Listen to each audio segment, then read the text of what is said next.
मां तारिणी ओडिया सेवा ट्रस्ट बांगालोर सदस्य माने पुणी एक महान कार्य करिसेंती।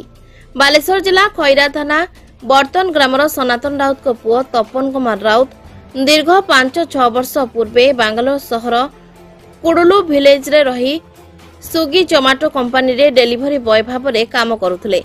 कोनोसी कारणरू गतकाली विलंबित राति निज रूम रे आत्महत्या करिसेंती। एक खबर मां तारिणी ओडिया सेवा ट्रस्ट बांगालोर सभापति धनेश्वर महांती, संपादक संतोष कुमार विश्वाल और कोषाध्यक्ष ईश्वर कुमार जेना पाइबा परे घटनास्थल रे पहुंची बांडेपालिया पुलिस को खबर देथिले। पुलिस घटनास्थल रे पहुंची शव को उद्धार करी अपमृत्यु मामला रुजु करथिले। मामला दायर हेबा परे बांगालोर शहर रे थिबा संजस स्वास्थ्य केंद्र को शव व्यवच्छेद पई पठाइथिले। तपन राउत को सेठारे परिवार लोके नथिबारु पुलिस शवटी को मां तारिणी ओडिया सेवा ट्रस्ट बांगालोर सदस्यों को सत्कार पई हस्तांतर करथिले।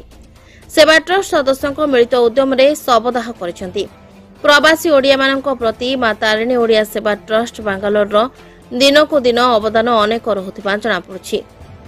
घटगांरू त्रिलोचन पात्रଙ୍କ रिपोर्ट चेतना मीडिया।